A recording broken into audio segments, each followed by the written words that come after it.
लेकिन वही इंसान जिसने एप्पल जैसी कंपनी बनाई, वही इंसान जिसने दुनिया को कंप्यूटर, मोबाइल और डिजाइन की नई भाषा सिखाई। पर स्टीव जॉब्स की कहानी सिर्फ तकनीक की नहीं है। यह कहानी है विश्वास की, जुनून की, प्रेम की और मौत के सामने मुस्कुराने की। शुरुआत वहीं से होती है जहां हम खत्म मान लेते हैं। स्टीव जॉब्स का जन्म एक साधारण परिवार में नहीं हुआ, बल्कि वह तो जन्म से ही अनचाहे थे। उनकी मां एक कॉलेज स्टूडेंट थीं जो शादीशुदा नहीं थीं। उन्होंने स्टीव को गोद देने का फैसला लिया, लेकिन शर्त थी कि जिसे बच्चा दिया जाएगा वे पढ़े लिखे हों और कॉलेज एजुकेटेड हों। एक वकील दंपति को चुना गया, लेकिन उन्होंने आखिरी वक्त पर बच्चे को अपनाने से इनकार कर दिया क्योंकि वो लड़की चाहती थी। फिर आए पॉल और क्लारा जॉब्स, एक साधारण लेकिन सच्चे इंसान। इन्होंने स्टीव को अपनाया, पर कोई कॉलेज डिग्री नहीं थी उनके पास। फिर भी स्टीव की असली मां ने साइन किए एक शर्त पर कि स्टीव को कॉलेज भेजा जाएगा। कॉलेज की पढ़ाई से ज्यादा जरूरी था रास्ता पहचानना। स्टीव ने कॉलेज में दाखिला लिया, रीड कॉलेज, जो कि बहुत महंगा था। उनके माता पिता की पूरी जमा पूंजी उनकी पढ़ाई पर खर्च हो रही थी, लेकिन स्टीव को समझ नहीं आ रहा था कि वह क्या कर रहे हैं। 3 महीने बाद उन्होंने कॉलेज छोड़ने का फैसला किया, लेकिन वे कॉलेज छोड़े, शिक्षा नहीं। अब वे सिर्फ उन्हीं क्लासों में जाते जो उन्हें रुचिकर लगती थीं। एक दिन उन्होंने कैलीग्राफी की क्लास ज्वाइन कर ली। वहां उन्होंने सीखा कि कैसे हर अक्षर की अपनी आत्मा होती है। स्पेसिंग, थिकनेस, सिमेट्री, यह सब स्टीव के दिल को छू गया। तब तो नहीं पता था कि यह ज्ञान आगे क्या काम आएगा, लेकिन जब मैकिन्टॉश बनाया गया तब यही टाइपोग्राफी एप्पल की पहचान बन गई। डॉट्स को जोड़ना जब पीछे मुड़कर देखते हैं तभी समझ आता है। स्टीव कहते हैं, आप डॉट्स को आगे देखकर नहीं जोड़ सकते, उन्हें सिर्फ पीछे देखकर ही जोड़ सकते हैं। इसलिए आपको विश्वास करना होता है अपने दिल पर, अपने कर्म पर, अपने भाग्य पर। उनके लिए यह विश्वास एक अदृश्य धागे जैसा था जो उन्हें हर मुश्किल में खींचकर सही दिशा में ले गया। सफलता का नशा और फिर उससे छीन लिया जाना।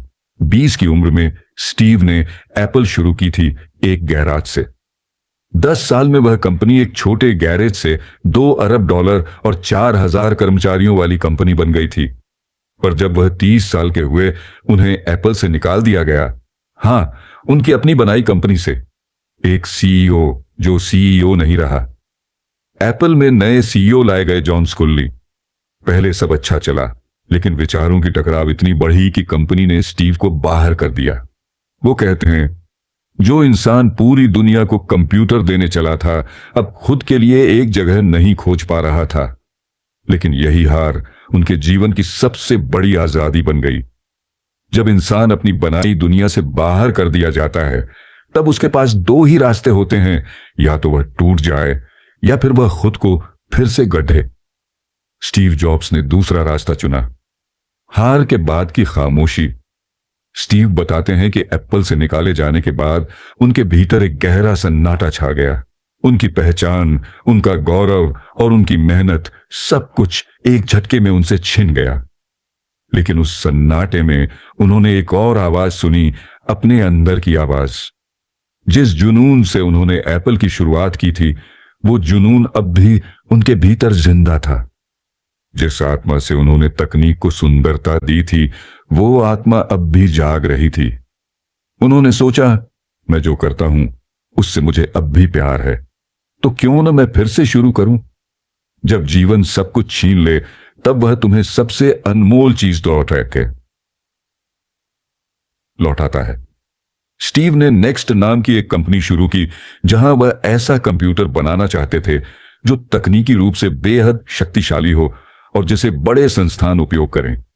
वहीं दूसरी ओर उन्होंने पिक्सार शुरू किया, एक एनिमेशन कंपनी। सुनने में यह निर्णय पागलपन जैसा लगता था, लेकिन यही पागलपन उनकी सबसे बड़ी ताकत बन गया। पिक्सार ने दुनिया की पहली computer animated film toy story बनाई, जिसने फिल्मों की दुनिया को हमेशा के लिए बदल दिया। प्रेम, जब जीवन तुम्हें वही देता है जिसकी सच में जरूरत होती है, उसी समय उन्होंने लॉरीन पावेल से मुलाकात की। एक आम मीटिंग में दिलचस्प बातचीत के बीच उन्हें लगा कि यह लड़की कुछ अलग है। उन्होंने लॉरीन को डिनर पर चलने को कहा और यहीं से शुरुआत हुई एक सच्चे प्रेम की। स्टीव ने कहा था, हमारी जिंदगी में बहुत कुछ आता जाता है, लेकिन अगर आप किसी से सच्चा प्रेम करते हैं तो वह स्थिरता बन जाता है, एक दिशा, एक गहराई। उन्होंने लॉरेन से शादी की और अपने बेटे के जन्म को अपनी सबसे बड़ी उपलब्धि माना। स्टीव की जिंदगी अब फिर से आकार ले रही थी, नई कंपनियां, नया प्रेम, नया जीवन। एप्पल की वापसी और जॉब्स का पुनर्जन्म। कुछ वर्षों बाद एप्पल ने नेक्स्ट को खरीद लिया और इसी सौदे के साथ स्टीव जॉब्स फिर से एप्पल में वापस लौटे। अब वह पहले जैसे नहीं थे।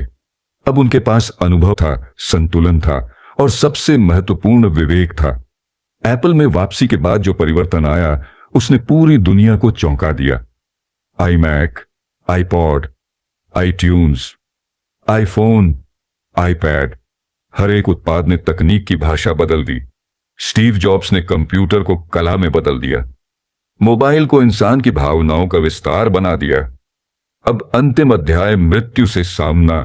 2003 में उन्हें पता चला कि उन्हें पैनक्रियास कैंसर है। यह खबर किसी को भी तोड़ सकती थी, लेकिन स्टीव जॉब्स पहले से ही जानते थे कि मृत्यु एक दिन जरूर आएगी। स्टैनफोर्ड स्पीच में उन्होंने कहा था, मृत्यु को याद रखना सबसे शक्तिशाली टूल है जो मुझे जीवन में बड़े फैसले लेने में मदद करता है। क्योंकि जब आप जान लेते हैं कि आप मरने वाले हैं, तब हर डर, हर शर्म और हर असफलता अपना मतलब खो देती है। तब बस वही बचता है जो सच में मायने रखता है। जब मृत्यु आपका सबसे बड़ा शिक्षक बन जाए, स्टीव ने कहा, हर दिन आईने में खुद को देखो और पूछो, अगर आज मेरा आखिरी दिन होता तो क्या मैं वही करता जो करने जा रहा हूं? अगर जवाब लगातार नहीं है तो समझ जाओ बदलाव की जरूरत है। स्टीव जॉब्स की सोच थी, आपके पास सीमित समय है, उसे किसी और की जिंदगी जीने में मत बर्बाद करो। स्टीव जॉब्स की जिंदगी का सबसे बड़ा मोड़ वह नहीं था जब वह एप्पल से निकाले गए, न ही वह जब उन्होंने आईफोन बनाया, बल्कि वह था जब उन्होंने मौत को सामने से देखा। जब डॉक्टर ने कहा, आपके पास सिर्फ 3 से 6 महीने हैं। 2003 में उन्हें पेट के कैंसर का पता चला, पैनक्रिएटिक कैंसर। यह कैंसर आमतौर पर बहुत ही आक्रामक और घातक होता है। डॉक्टरों ने उन्हें बताया कि उनके पास केवल 3 से 6 महीने बचे हैं।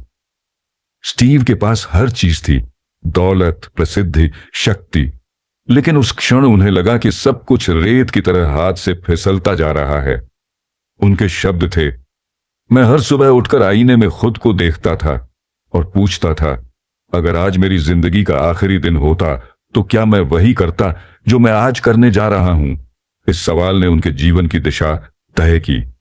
जब मौत सामने खड़ी हो जाए तो सच्चाई साफ दिखने लगती है। स्टीव ने स्टैनफोर्ड स्पीच में कहा, मृत्यु को याद रखना सबसे अच्छा तरीका है जिससे मैं जीवन के बड़े फैसले लेता हूं, क्योंकि लगभग सब कुछ, बाहरी अपेक्षाएं, गर्व, असफलता का डर, ये सब मौत के सामने गिर जाते हैं और जो बचता है वही असली होता है। यही सोच उन्हें बाकी दुनिया से अलग बनाती है। ऑपरेशन और दूसरी जिंदगी। सौभाग्य से पता चला कि स्टीव का कैंसर रेयर और ट्रीटेबल प्रकार का था। उनका ऑपरेशन हुआ और वह कुछ समय के लिए स्वस्थ हो गए। यह वक्त उनके लिए एक दूसरा जन्म जैसा था। उन्होंने अपने काम में और ज्यादा जुनून झोंक दिया, अपने परिवार को और गहराई से जिया और अपने शब्दों और उत्पादों में एक अमर विरासत भर दी।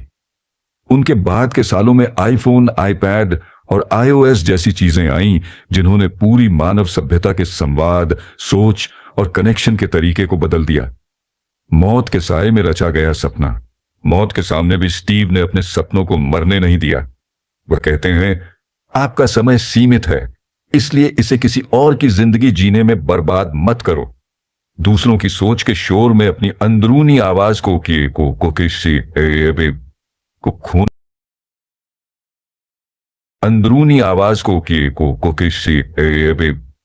खोने मत दो। और सबसे जरूरी, अपने दिल और अंतर्ज्ञान का अनुसरण करो। उनके ये शब्द किसी किताब से नहीं आए थे, यह उनके जीवन के अनुभव, हार, प्रेम, पुनर्जन्म और मौत की छाया से निकले थे। क्या आप सच में जी रहे हैं? स्टीव का यह प्रश्न सिर्फ स्टैनफोर्ड के छात्रों से नहीं था, यह हम सबसे था। क्या हम वो कर रहे हैं जिससे हमें सच्चा प्रेम है? क्या हम हर दिन इस सोच के साथ उठते हैं कि अगर आज आखिरी दिन हुआ तो कोई पछतावा ना हो? क्या हम वो आवाज सुनते हैं जो भीतर से आती है या बाहर की भीड़ में खो जाते हैं? स्टीव जॉब्स ने पूरी दुनिया को यह सोचने पर मजबूर कर दिया कि जीने का सही मतलब क्या है। उनके बाद विरासत और एक युग का अंत। स्टीव जॉब्स ने 5 अक्टूबर 2011 को अंतिम सांस ली, पर उनकी मृत्यु से पहले ही उन्होंने दुनिया को इतना कुछ दे दिया था कि वह एक इंसान नहीं, एक विचार बन गए। उनके जाने के बाद भी हर हाथ में आईफोन रहा, हर ऑफिस में मैक, हर डिजाइन में सौंदर्य का नया स्तर, और हर युवा उद्यमी के दिल में एक सपना, मैं भी कुछ अलग कर सकता हूं। जॉब्स के जाने के बाद दुनिया बदली, या कहें वह दुनिया जिसे उन्होंने बदला था अब उनके बिना चलना सीख रही थी। टिम कुक, जो एप्पल के सीईओ बने, उन्होंने कहा, स्टीव एक ऐसे व्यक्ति थे जिन्होंने दुनिया को न केवल प्रौद्योगिकी में बल्कि सोच में आगे बढ़ाया। वह हमारे दिलों का हिस्सा बन गए हैं। उनकी पत्नी लॉरिन ने कहा, स्टीव ने मुझे सिखाया कि कैसे प्रेम में पूर्णता लाई जा सकती है, कैसे मृत्यु के सामने भी मुस्कुराया जा सकता है।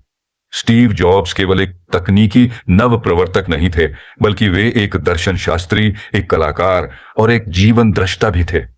उन्होंने जो उत्पाद बनाए वे केवल मशीनें नहीं थीं, वे उनकी सोच, उनके दृष्टिकोण और उनकी आत्मा की अभिव्यक्ति थीं।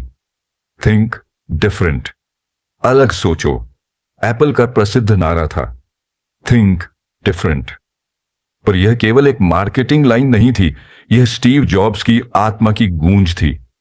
उनका विश्वास था कि दुनिया उन्हीं लोगों से बदलती है जिन्हें लगता है कि वे उसे बदल सकते हैं। The people who are crazy enough to think they can change the world are the ones who do. Perfection की तलाश, डिटेल्स में भगवान है। स्टीव जॉब्स हर चीज में पूर्णता चाहते थे, चाहे वो कंप्यूटर के अंदर के हिस्से हों जिन्हें कोई नहीं देखता, फिर भी उन्होंने उन्हें सुंदर और सुव्यवस्थित बनाने की मांग की। वे कहते थे, डिजाइन सिर्फ यह नहीं होता कि वह कैसा दिखता है या कैसा महसूस होता है, डिजाइन वह होता है कि वह कैसे काम करता है। आईफोन को जब पहली बार लोगों के हाथ में दिया गया तो उन्होंने महसूस किया, यह सिर्फ फोन नहीं है, यह मानव संवेदना को छूने वाली चीज है। तकनीक और कला का संगम। स्टीव जॉब्स मानते थे कि तकनीक और कला का मेल ही सच्चे इनोवेशन को जन्म देता है। जहां बाकी कंपनियां प्रोसेसर, आरएएम और स्पेसिफिकेशन की बात करती थीं, वहां स्टीव बात करते थे फॉन्ट्स, कलर्स, फील, जेस्चर और इमोशन की। वह कहते थे, हम सिर्फ प्रोडक्ट नहीं बनाते, हम अनुभव बनाते हैं। सरलता सबसे बड़ी जटिलता है। स्टीव जॉब्स का एक और मंत्र था, simplicity is the ultimate sophistication. उनके बनाए गए हर प्रोडक्ट में यह झलकता था। एक बटन में सब कुछ, एक स्वाइप में पूरी दुनिया, एक स्क्रीन में अनंत संभावनाएं। वह जिंदगी को जटिल नहीं, सरल बनाना चाहते थे। वह टेक्नोलॉजी को इंसान के लिए सहज बनाना चाहते थे, ना कि इंसान को मशीन के हिसाब से ढालना। ना कहना एक कला है। स्टीव जॉब्स ने एक बार कहा, इनोवेशन का मतलब है हजारों चीजों को ना कहना। वह मानते थे कि ध्यान केंद्रित करना तभी संभव है जब आप बहुत सी चीजों को ठुकरा सकें। एप्पल में हर प्रोडक्ट सोच समझकर, गहराई से और सिर्फ जरूरी चीजों के साथ बनाया जाता था। उन्होंने कहा था, हम इतने सारे प्रोडक्ट इसीलिए नहीं बनाते क्योंकि हम हर चीज में सर्वश्रेष्ठ बनना चाहते हैं, और वह तभी संभव है जब हम हर चीज में न उलझें। अंदर की आवाज, अंतर्ज्ञान से जीना। स्टीव जॉब्स तर्क से ज्यादा अंतर्ज्ञान पर विश्वास करते थे। उन्होंने स्टैनफोर्ड स्पीच में कहा, आपका दिल और अंतर्ज्ञान पहले से ही जानता है कि आप सच में क्या बनना चाहते हैं, बाकी सब सेकेंडरी है। इसीलिए उन्होंने जीवन के हर मोड़ पर उसी आवाज का अनुसरण किया चाहे वो कॉलेज छोड़ना हो या बिना किसी गारंटी के नई कंपनी शुरू करना या फिर प्रेम में पड़ना। जिंदगी की कीमत जब समय ही संपत्ति बन जाए।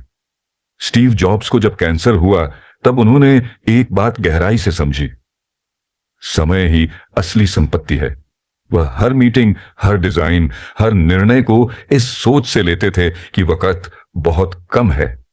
उनकी टीम में काम करने वाले लोग कहते हैं कि स्टीव जॉब्स से मिलना एक आंधी से टकराने जैसा होता था। वह हर सवाल का सीधा ईधा जवाब चाहते थे, हर काम का सार और हर दिन का पूर्ण उपयोग। स्टीव जॉब्स के जीवन का हर पहलू प्रेरणादायक है, लेकिन जो चीज उन्हें भीड़ से अलग करती है वह है उनका लीडरशिप स्टाइल। वे सिर्फ एक सीईओ नहीं थे, बल्कि एक पथ प्रदर्शक, दृष्टा और एक सपनों को साकार करने वाले नेता थे। सपनों को सच करने की जिद। स्टीव जॉब्स किसी भी विचार को सिर्फ आइडिया की तरह नहीं देखते थे, वे उसे एक मिशन की तरह जीते थे। जब वह किसी प्रोजेक्ट पर काम शुरू करते थे तो वह उसे लेकर जुनूनी हो जाते थे। वह न सिर्फ खुद में बल्कि अपनी टीम में भी वह जिद, वह आग और वह परफेक्शन लाने की कोशिश करते थे। एप्पल के शुरुआती दिनों में उन्होंने मैकिन्टॉश टीम से कहा, हम ऐसा कंप्यूटर बनाएंगे जो न केवल टेक्निकल होगा बल्कि इंसानी संवेदनाओं को छू लेगा। और उन्होंने सिर्फ यह सपना दिखाया नहीं, बल्कि दिन रात काम करके उसे हकीकत बनाया। रियलिटी डिस्टॉर्शन फील्ड कल्पना को यथार्थ में बदलने की शक्ति। स्टीव की लीडरशिप के बारे में मशहूर था कि वह एक ऐसा रियलिटी डिस्टॉर्शन फील्ड बनाते थे, यानी वो ऐसा माहौल बना देते थे जिसमें असंभव काम भी संभव लगने लगता था। उनकी टीम अक्सर सोचती कि ये नहीं हो सकता, लेकिन स्टीव की ऊर्जा, उनका विश्वास और उनकी दीवानगी सबको अपनी सीमा से आगे बढ़ा देती। एक इंजीनियर ने कहा था, स्टीव जॉब्स आपको समुद्र में पत्थर फेंककर उसे तैराने के लिए मना सकते थे और आप खुशी खुशी कोशिश भी करते। डर और आदेश नहीं, विश्वास और प्रेरणा से नेतृत्व। स्टीव किसी को काम करने के लिए डांटते या धमकाते नहीं थे, वह लोगों को आत्मा से जगाते थे।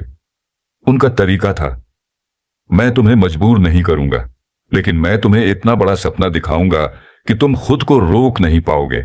एप्पल की शुरुआती मैकिन्टॉश टीम एक पायरेट टीम की तरह थी, आजाद, रचनात्मक और बगावत से भरी। स्टीव उन्हें बार बार याद दिलाते थे, हम यहां सिर्फ प्रोडक्ट बनाने नहीं आए हैं, हम इतिहास बना रहे हैं। सही लोगों को चुनना और उन्हें उड़ने देना। स्टीव मानते थे कि कंपनी में सबसे जरूरी चीज है सही लोग। उन्होंने कभी औपचारिक डिग्रियों पर विश्वास नहीं किया। उनके लिए महत्वपूर्ण था, क्या तुम्हें जिद है? क्या तुम असफलता के बाद भी खड़े रह सकते हो? क्या तुम साधारण को असाधारण में बदल सकते हो? एक बार उन्होंने कहा, मैं सिर्फ स्मार्ट लोगों को हायर नहीं करता ताकि मैं उन्हें बताऊं कि क्या करना है। मैं स्मार्ट लोगों को इसलिए हायर करता हूं ताकि वे मुझे बताएं कि क्या करना चाहिए।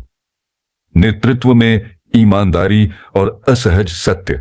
स्टीव जॉब्स को सच बोलने से कभी परहेज नहीं था।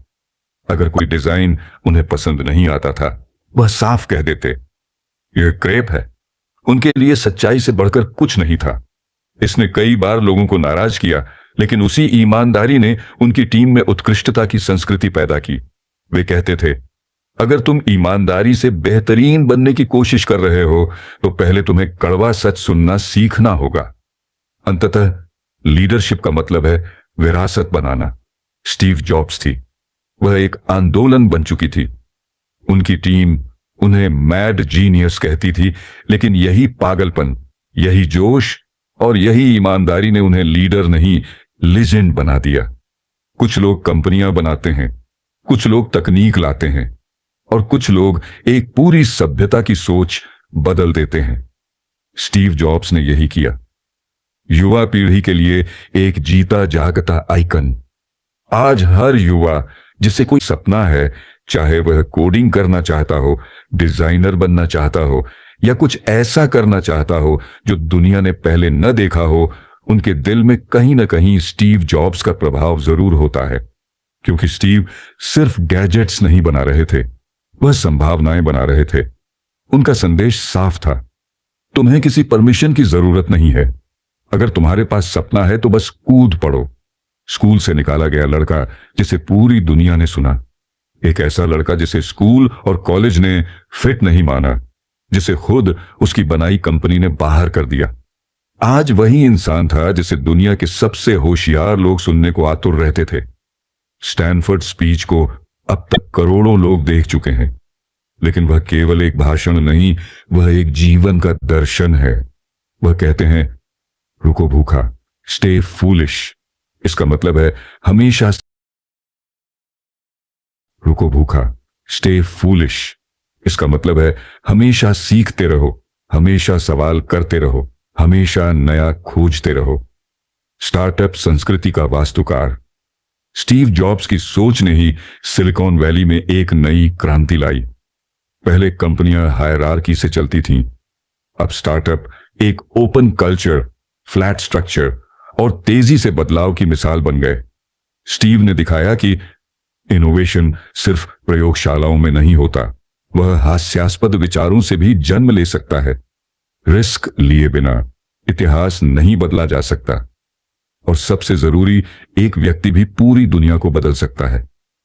डिजाइन में आत्मा की उपस्थिति। स्टीव ने बताया कि किसी प्रोडक्ट का सिर्फ उपयोगी होना काफी नहीं, उसे खूबसूरत, सरल और भावनात्मक रूप से जुड़ा हुआ होना चाहिए।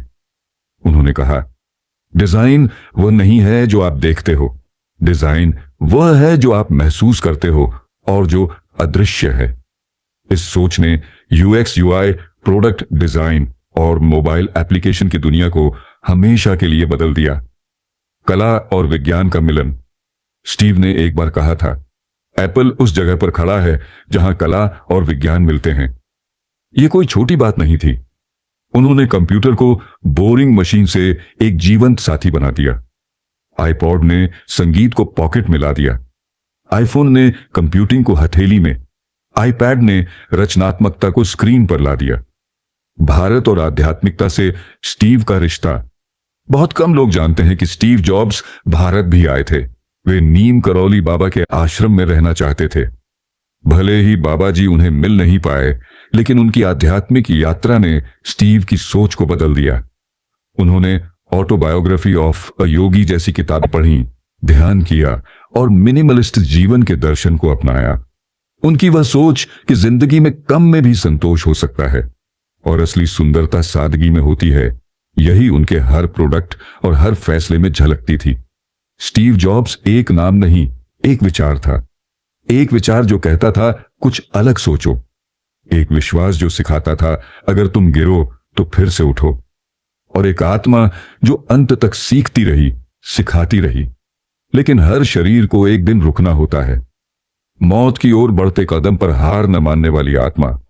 स्टीव जॉब्स को जब पहली बार कैंसर हुआ, उन्होंने ऑपरेशन करवाया। कुछ समय के लिए वे ठीक भी हो गए, पर फिर बीमारी ने दोबारा दस्तक दी, इस बार और भी क्रूरता के साथ। वह अब भी एप्पल का नेतृत्व कर रहे थे। हर नया आईफोन, हर नया आईपैड उनके विजन से ही निकलता था, पर शरीर धीरे धीरे जवाब देने लगा। परिवार आखिरी दिनों की सबसे बड़ी शक्ति। स्टीव जॉब्स के लिए तकनीक जरूरी थी, लेकिन परिवार उसकी आत्मा था। उनकी पत्नी लॉरेन पाउल जॉब्स, जिन्होंने हर उतार चढ़ाव में उनका साथ दिया, उन्होंने कहा, स्टीव ने मुझे कभी फूलों की जरूरत नहीं समझाई, उन्होंने मुझे सिखाया कि फूल कैसे उगते हैं।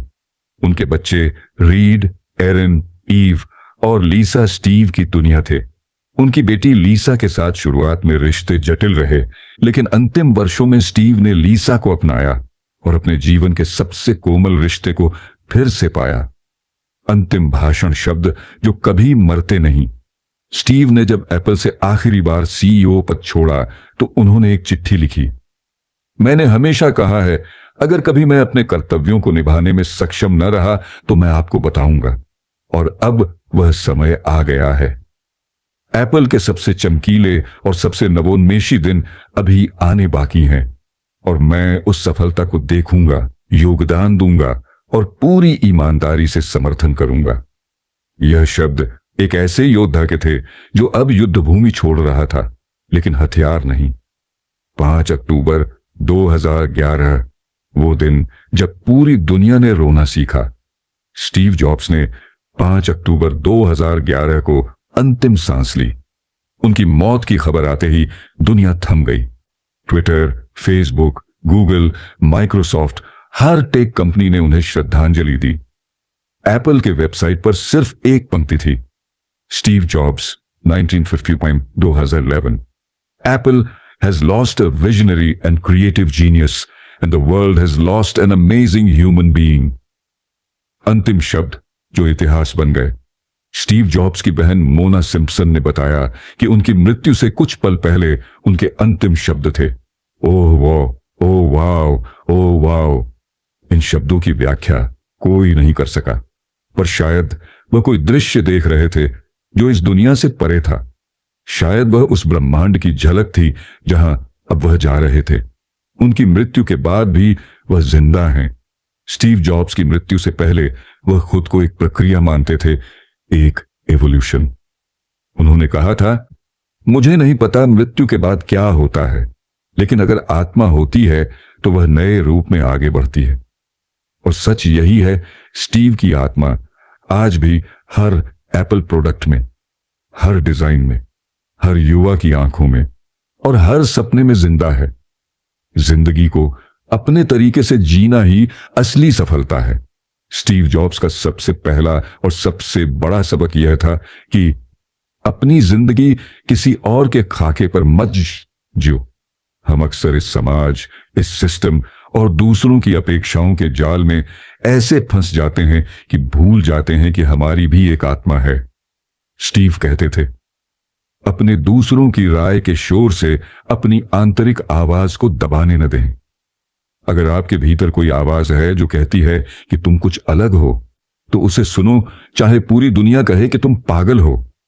असफलता अंत नहीं, प्रारंभ है। स्टीव जॉब्स को खुद उनकी कंपनी से निकाला गया।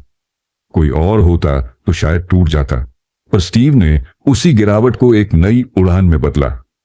वह कहते थे, मैं एप्पल से निकाला गया, यह मेरी जिंदगी का सबसे अच्छा अनुभव निकला। क्यों? क्योंकि जब सब कुछ टूटता है तभी हम असल में ईमानदार हो पाते हैं खुद के साथ। यही वो क्षण होता है जब अहंकार गिरता है और वास्तविक रचना जन्म लेती है। प्रेम और जुनून ही असली ताकत हैं। स्टीव जॉब्स का पूरा जीवन एक ही ईंधन से चला, प्रेम और जुनून। उन्होंने कहा, The only way to do great work is to love what you do. अगर आप वो कर रहे हैं जिसे आप दिल से चाहते हैं, तो आप हर दिन सृजन में लगे होते हैं, न कि सिर्फ जीवन बिताने में। वह कहते थे, अगर तुमने अब तक वो नहीं खोजा तो खोजते रहो, मत रुको। जब तक तुम्हें वो चीज न मिले जिसे करने में तुम भूल जाओ कि दिन है या रात, कष्ट है या सुख, तब तक मत रुको। मृत्यु सबसे बड़ा आविष्कार। स्टैनफोर्ड स्पीच का सबसे गहरा वाक्य शायद यह था, death is very likely the single best invention of life. Steve jobs के लिए मृत्यु एक सफाई कर्मी थी जो पुराना हटा देती है ताकि नया जन्म ले सके।